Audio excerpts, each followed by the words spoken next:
live. I got Tibbs and I got Steve-O, Ozzy Osbourne, and Tibbets.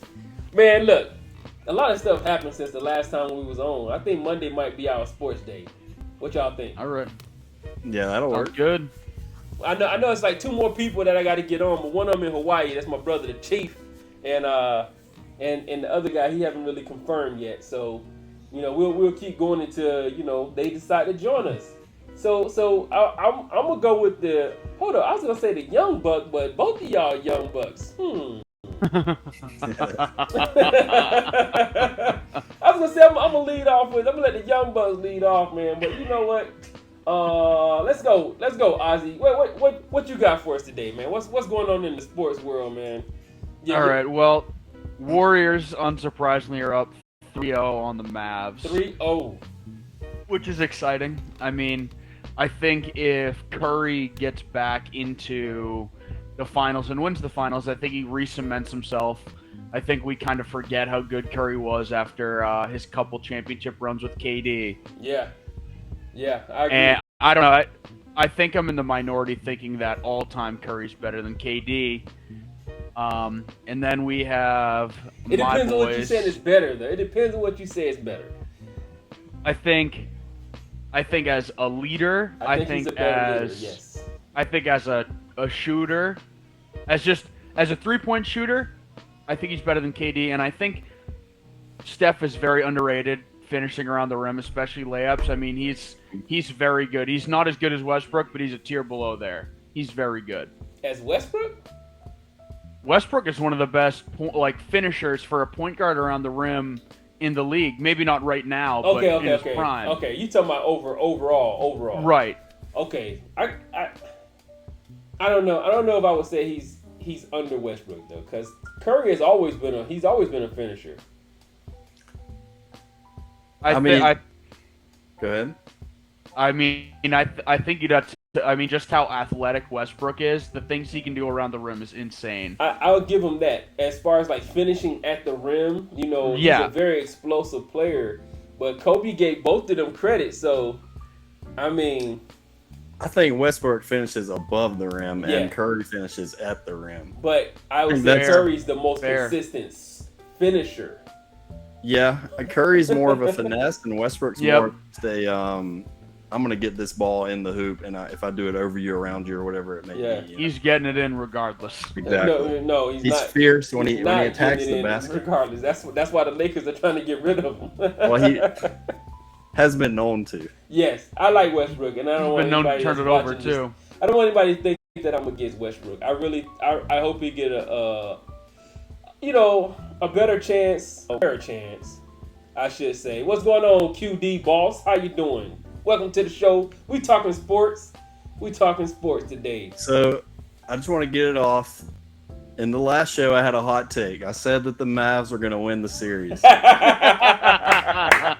Warriors have the broom out right now, and they're getting ready to sweep the Mavs. But I did say that for the Mavs to win the series, Luka would have to drop 40, and the role players would have to show up. Okay, I'm about to say, because Luka dropped 40, and the role players, they was doing... Here's a little stats for you. So in game 3, Bullock shot 0 for 10, and Kleber shot 0 for 5. That's 0 for 15 shooting out of 2 of their best role players. Dinwiddie and Brunson showed up. Let's see, and then we have here. Let's see what else I put down here. Look, Kleber was scared to shoot the ball at one point, man. If you're a shooter, what's the thing shooters got to understand? Shoot the ball. Keep shooting. You got to shoot your way out of that drought, man. You live by the J, you die by the J. Either way, you got to shoot that thing. You got to let it fly. What's the other stats? Got to get out of the funk, man. I have here that Luka averaged around 40 on 50% shooting for the 3 games that have taken place so far. So, I mean, he's done his part. It's just a matter of the role players, and they didn't show up, and it's showing. The Warriors have so much firepower, and I feel like if the role players show up, the Mavs are capable of beating anybody. They are. Another thing that I think that the Mavs need is a solid rim protector. I have here that let's see the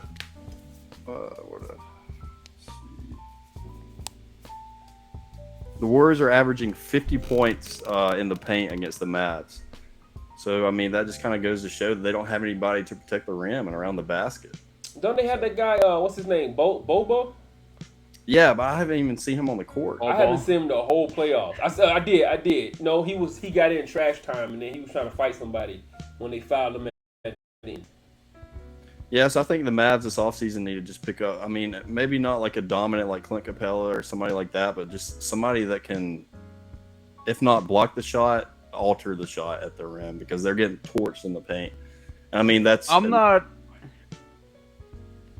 Continue, and I'll say my piece. No. I was just gonna say, and the Warriors are averaging 50 plus in the paint, and that's not even to go off their 3-point shooting. You know, Steph and Clay, and then Wiggins is surprisingly shown out as well. So. That's what I want to talk about. But look, QD Boss says she's not a big basketball fan, but she loves Tom Brady. Shout out to Osborne, that's your boy. Shout out Tom Brady. Shout out. Oh, yeah. I was gonna say, so if you look at the numbers during the first rounds of the playoffs, if you look at like Ayton, right? Ayton underperformed during the playoffs, only cleared over 10 rebounds 4 times, and now they're saying he's on the move. What if Ayton goes to the Mavs? Oh, that'd be spicy. That'd be spicy, right? And they didn't give him his check neither. They were waiting, right? They were waiting. So this is contract year, and then he comes in and. I mean, no one deserves a contract from that team right now. But we'll see what happens. Who would they have to release to get him? How would that trade have to look? How would they package that? I don't know. I'd have to look at the numbers. But I mean, if I don't know if Ayton is under contract still, like if this is like his last year and he needs to re-up, or if it could just be Andre comes off and just signs free agency and then they take him under the salary cap. I don't know. Theoretically speaking. So look, you know, one of the things that I found interesting was when they was talking about Luka. Luka having to change up his strategy, his play strategy, not to stop being a great star, but be a better facilitator. You know how Kobe was in the beginning; he was a great scorer. But when Shaq left, and it was just him, they weren't really never winning. Became a great facilitator. Sure, they weren't winning until he learned how to make the team better. Right. Well, I mean, I think that he's dishing the rock pretty well, but I mean, when Bullock and what's the other guy's name? Kleber? Oh, Kleber. When they go 0 for 15 and both these guys are getting 30 minutes plus, like, what can you do? You know, I mean, these are your starters, your big time players. Right, but the thing is that they're saying is that with the style, the system that they have, it is all built around Luka, right? And so those other guys, a lot of times you'll see them, they'll get stuck waiting for him to do something or waiting for him to give them the nod to do something. Well, I thought that Brunson played pretty well. He did. But why is he playing well now though? Because when Luka was out, he had to step up into that role. And then they even said that the coach had to pull him aside and talk to him and be like, look, man, I need you to shine. I need you to do your thing. Play ball. You have permission. Yeah. That's the thing. I mean, Luka is I don't know. I mean, Luka has been Luka for a little bit now. I mean, last season you had like him perform like this. I mean, next season he's going to come in top 5 player in the NBA, you know, around that level. I mean, I think KD probably falls out of that. LeBron's probably going to fall out of that depending on how he is. So it'll be, you know, Giannis, Joel Embiid, Jokic, Doncic, and then whoever ends up being the Finals MVP is going to be top 5 in the league, whether that's him or Steph or Jimmy Butler or Tatum. Yeah, talking about Butler, man, they about to play in a little bit. So what's your take on this game tonight, Troy? I think the Celtics will win, barring that Marcus Smart, Al Horford play. I mean, as far as I know, Al Horford's healthy, but I mean, I know Smart was in and out. Ooh, you see that injury? Oh my God! And if Jimmy Butler plays or not, I think it's a for sure win if Butler doesn't play. But if he plays, I still think the Celtics will win, but it'll be close. Okay. So, what I saw was that all the injured people are expecting to warm up tonight, whether it's on the Celtics side or the Heat side, are expecting to warm up, and it's going to be like real game time decisions. So, I think it's going to be a weird game. And I mean, for us, I think Marcus Smart is important. Don't get me wrong, but Robert Williams being healthy is just as important. Yeah. I mean, him being a dominant. I mean, we have a team of good defenders, and he's right up there with Marcus Smart. So if he's out too, I mean, Bam can do work on us on the inside. Right. So I think that would be a huge issue. I mean, don't get me wrong, Marcus Smart can do some work on Jimmy Butler, but that's not. I mean, Jason Tatum and Jaylen Brown can switch off of Jimmy Butler. That's not. And Jimmy Butler's going to do what he's going to do, but Bam has been shown to be stoppable during the playoffs, and Robert Williams and Allen need to cover him. I mean, in the crazy game we had, I mean, what did Bam had like 35 and 10? Yeah. So Bam, I got a little stat here. He's a fourth center since 1973 to lead the team in points, assists, rebounds, blocks, and steals. Wow. In Game 3 of a conference finals. He stepped up right on time too, right? Because Jimmy went out and then Bam just went off. But here's the thing, though. I mean, even without Robin Williams, if the Celtics don't turn the ball over 20-plus times, they win that game. Thank you. I think Marcus Smart is more important than Robin Williams. So all that is great. I think that's fair. Look, all that's great. But what if Jason Tatum showed up in that game? Tatum had what, single-digit points again? I mean, for a superstar. The turnovers. 13 between Jaylen Brown and Jason Tatum. Both of them. I mean, Brown was getting his points, but it don't make sense if every time you get points, you turn over. How about Victor Oladipo coming in and just, consistently getting after doing the some ball, work, turnover after defense. Turnover. He got after them boys, and you know who else? Lowry came in, after being out, right back in and showed, why he's a good piece to that team. So I think Lowry, I think, is an underrated point guard. I mean, he's a traditional point guard. He's very good. He's a dog, man. That dude be fighting. He is. I really like this series, man. I like both of them. This is like the most exciting, like the West and the Eastern Conference Finals at the same time, right? I mean, for me, I haven't seen. This has been one of the most exciting playoffs I think we've had in a couple years. Yeah. You don't know what's gonna happen. Which team's gonna show up? The Golden State was down 20+ points. And then they came back and won that thing. Yeah, the people really quarter, and I was just sitting there shaking my head the entire time. And then the Celtics was down. Smart got hurt, which looked gruesome. Yeah. And then he comes back, and they start coming back. They got all the way down to 1 point, didn't they? And then the turnovers happened. Matter of fact, Strus hit a big time 3 late in that game. Yeah, he did. The Heat were losing momentum, and he pulled up from like probably 2 or 3 feet behind the arc and just man. That was almost the dagger, man. But you know what? Yeah. I'm gonna say this. I believe that when Jason Tatum got hurt, the Celtics, if they would have kept him out, they probably would have won that game. Yeah, I agree. Yeah, I think it's hard. It's hard to have him go in and then don't go through him. The offense don't go back through him, right? And then he's off. Right. And I was gonna say it's hard for the Celtics, and it's hard for the Celtics to say, oh, our star player might have been injured, now he's back, we got to put him in or whatever to close the game out. We know how inconsistent he is. That's not a secret. He's had 1 or 2 games throughout every playoff series where he lays an egg, and that's the game that we lose. Every time.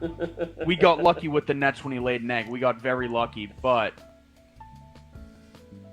we got lucky with that. Very lucky.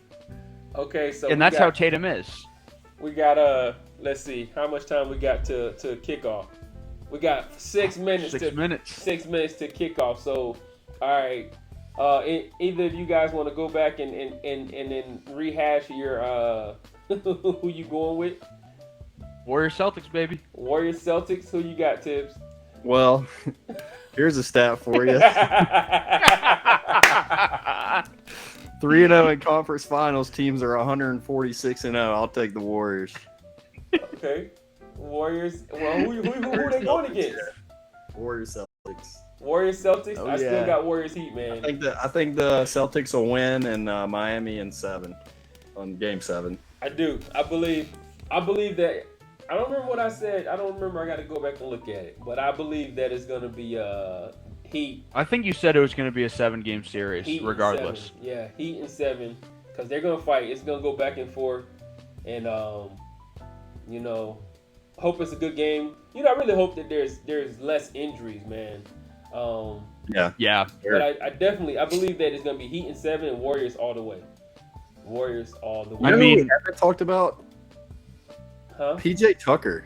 Oh yeah, PJ Tucker putting in work, man. He's a dog, man. He plays that grown man basketball, man. He's that old dude. If he puts a body on you, you're not getting past him. He's boxing you. And then you let him spot up in his little corner spot. He gonna hit that thing almost all day. Yeah. He's been saving up, man. He's like, listen, I can get me about 42 good games. Yeah. Get through the playoffs, man. But he's showing them that, one, you know, if you hard work, dedication to the game, to your team, you know, and those teams will be faithful to you, you know, for the most part, right? I mean, you see what they did when he came back in the game. Man, they started doing some things, right? It's just crazy. But yeah, shout out to PJ Tucker, man. That dude, man, he's a beast. I hate when he's playing against my teams, but I love watching him play. Like him and Andre Iguodala are just like the two guys that you're like, oh. Yeah. Well, it's like this. Yes.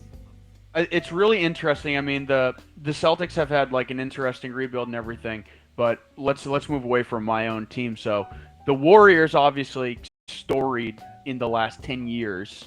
So they have all these veteran players. Yeah. And then the Heat, after LeBron left, people were like, oh, they're going to tank or whatever. But they haven't had like a horrible season yet. You know, they were around the 500 mark, but nothing horrible. Yeah. And they've brought in smart vets. And they're like, it's really a great rebuild where they're coming into the playoffs almost every single year, even after losing one of the best players. Mm-hmm. Like, I think we're not talking about that enough as to how well, you know, Pat Riley organized that rebuild, because it's pretty incredible. It is. I mean, most of their players that they have, their core. The Warriors or the Heat? The Heat. The Heat with the rebuild. The Warriors haven't had the rebuild. I mean, they have Jordan Poole. I mean, is a great draft pick, and they've developed him so well from the G League. Should have been most improved player. But like, you know, Steph, Clay, Draymond, that whole core is so experienced in the playoffs. It's hard to beat that team. Right. I don't care how good you are. It's hard to beat that team. Yeah. But it is. You hit a good point, man. Big respect goes out to that organization. For, like you said, they've quietly been in the picture, you know, every year. And then, I mean, aside from the fact that it was the COVID year, the bubble, I mean, they did their thing, man. I mean, you could put an asterisk on it if you want to, but you still had to go in and play.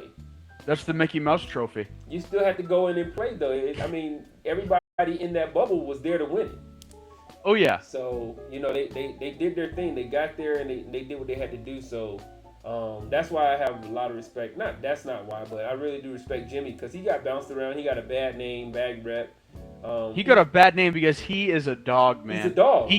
The Heat, you know, it just happened to be a great landing spot for him, like a team that loves the grit. But Jimmy Butler is amazing. Can you think of what if the Sixers had kept Jimmy? Oh, I was gonna say that. oh my God! And don't, like, not the Harden trade. Like, if say Simmons doesn't break down and lose his mind a little bit, Simmons, Jimmy, Joel Embiid, and now the young boys they got coming in. Oh my God, that team would be crazy. With them. They still have Tobias Harris. That's right, Tobias. I mean, they'd have to run Tobias Harris at the 4, but who cares? I mean, that's a small squad. That's a small, big squad that you can It is small, except, I mean, Joel Embiid is massive. But Joel Embiid, he's a stretched center. Yeah, Joel Embiid is a stretched center, but you got to think, it's a weird squad because you have a power forward-sized point guard. Uh-huh. You can throw in a small shooting guard because that's what it would be. I mean, right now it would be... I was going to say, they'll need a shooter. Where's their shooter?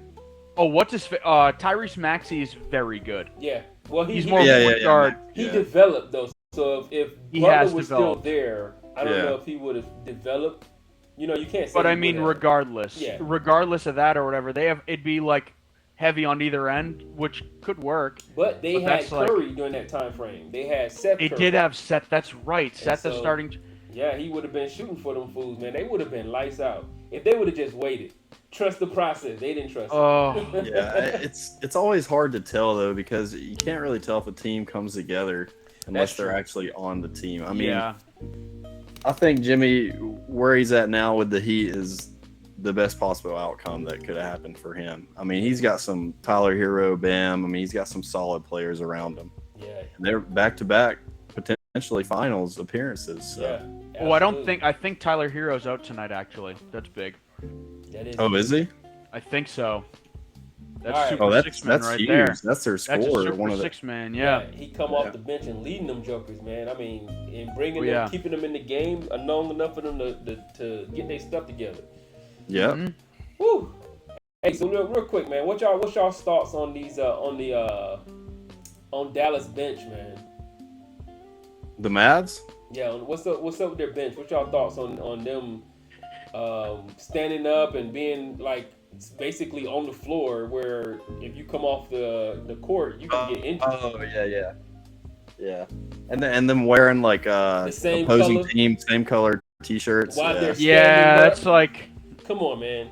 I understand like some of the antics in the finals and everything, but I don't know, man. You have guys like Spencer Dinwiddie, who's like, a veteran player, and they're just letting that happen. Like, if you're gonna say, oh, the main guys on the floor or whatever, they can't control that, but Spencer Dinwiddie is a veteran player in this league, and he's just like, yeah, let's just do all the goofball stuff. I think it's crazy.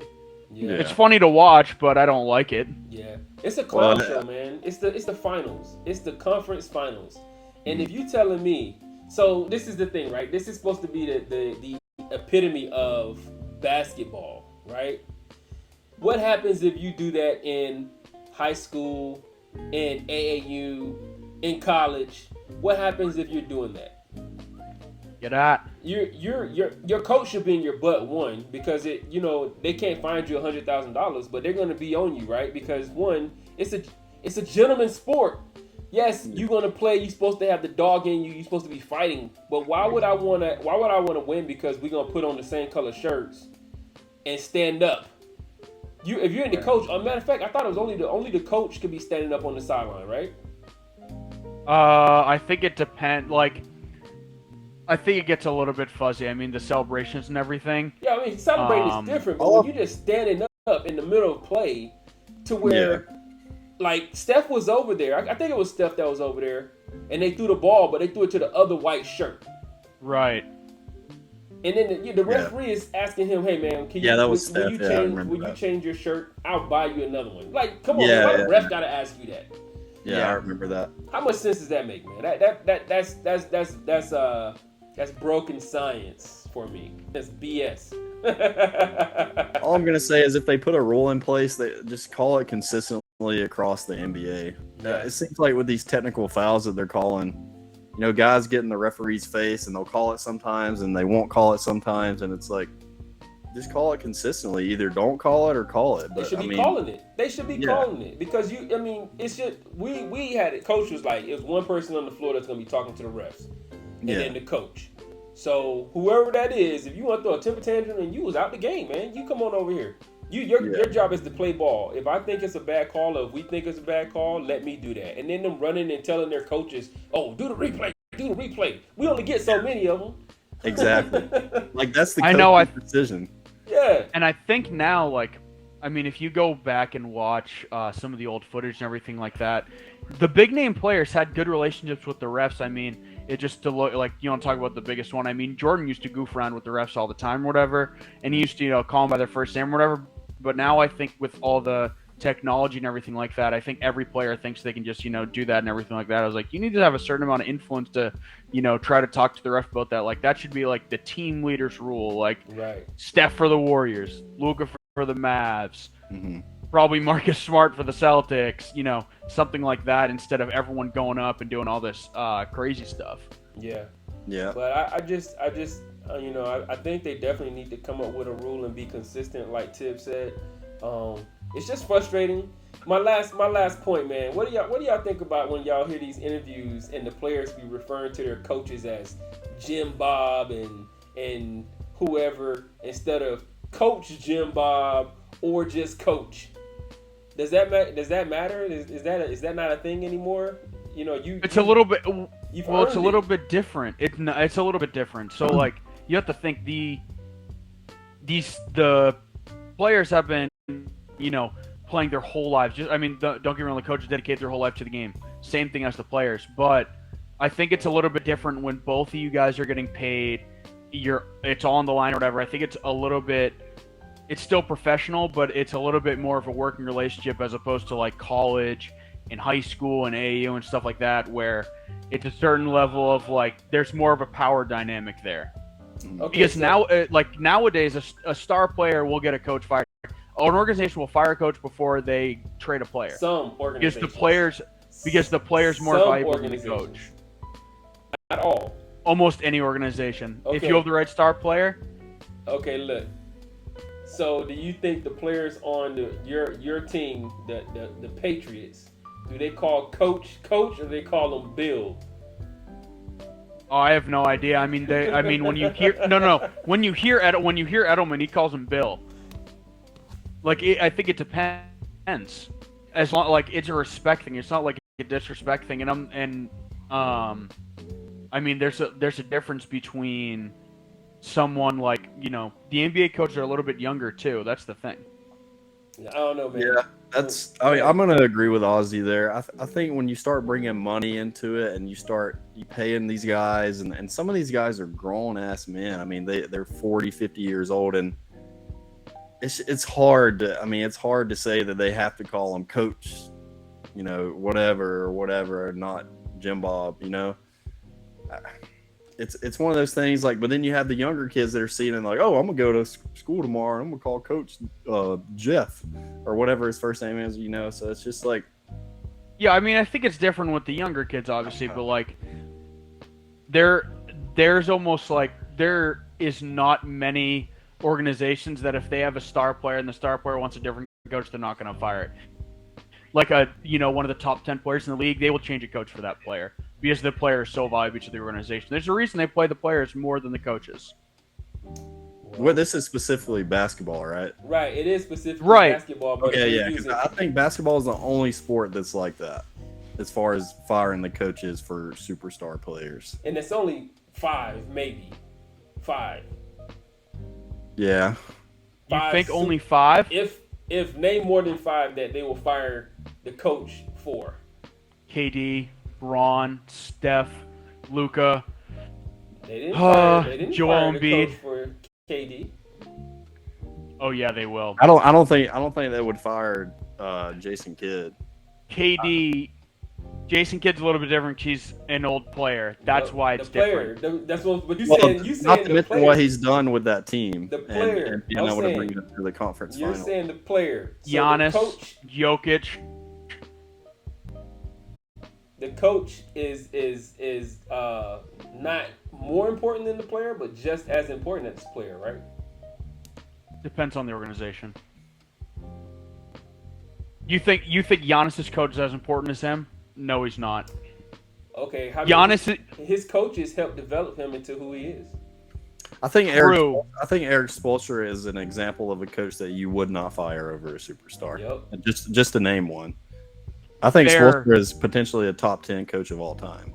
I mean, if you look at what he's done. No, fair. I agree with you. But the Heat don't have a superstar on their team. Not the same level as the guys I just listed. I'm not disrespecting Jimmy Butler. I'm about to say, Jimmy is a superstar. Jimmy B. But he's not. Hey, Jimmy gonna come get you. He gonna find out where you go. I would say that Jimmy B is every bit as good. I mean, on the same. I'm not saying he's not every good as bit. I would argue every single day that Jimmy Butler is better than KD.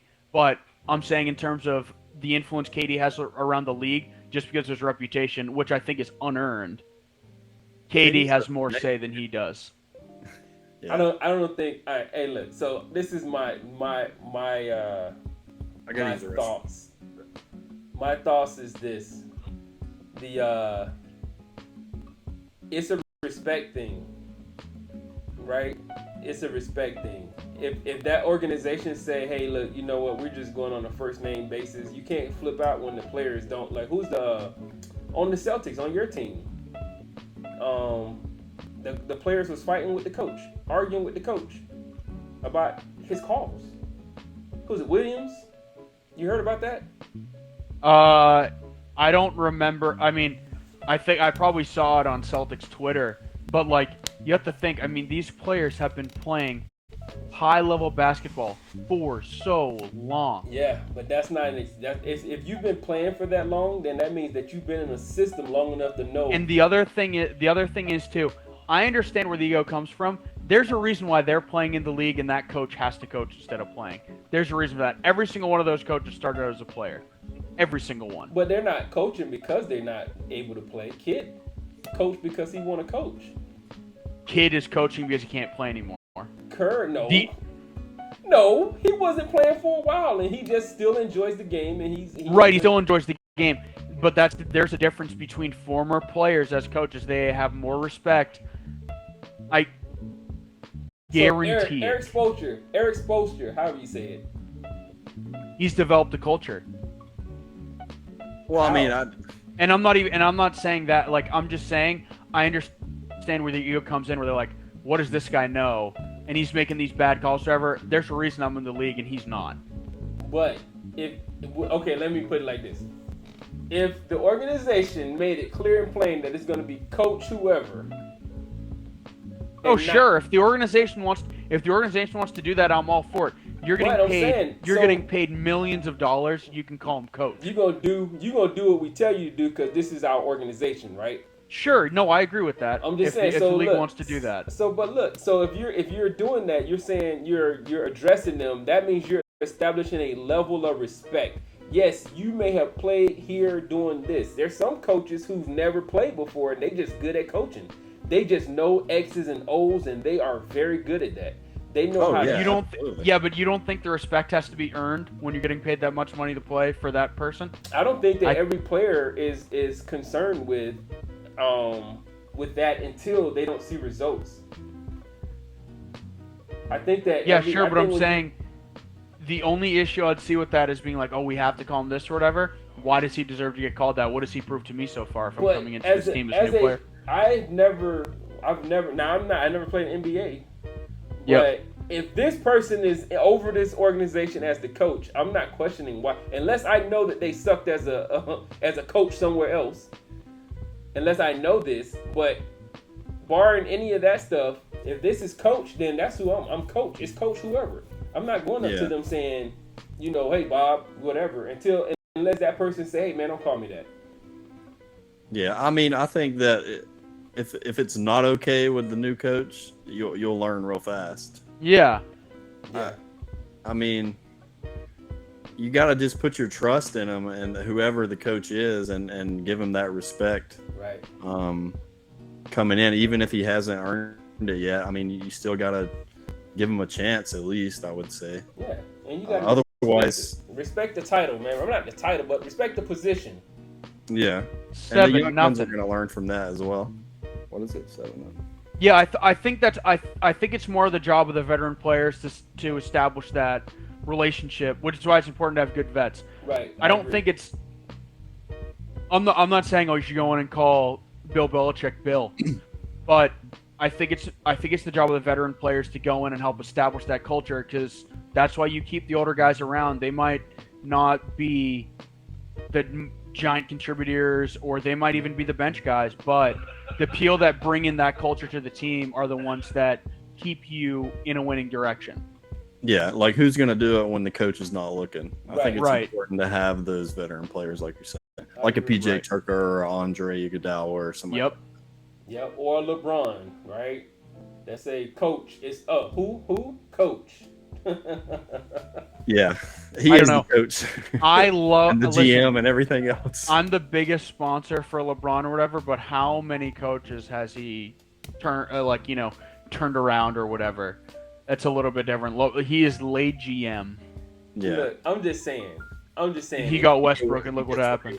If he will be the voice that say, what you just call him? You call him what? That's coach such and such. then they will turn around and be like, "Oh yeah, you're right. My bad." It just takes one. Yeah, it does take one. Of the superstars. I mean, to come out. I mean, if LeBron comes out and says that, he's a hypocrite because he's gotten coaches fired because he didn't like him. But I don't think that's different. Are we talking about? I'm talking about when you're addressing this person, especially to the media. Well, I mean, that's his. It is one of those things that's hard, but it is his title. I mean, he's a coach. Yeah. He's the coach of a professional organization. It's almost like you're stripping him of what he or she has earned, to the world when they asking you these questions. You're like, yeah, Bob was, he didn't make good plays or whatever. It's like, what? Who was Bob?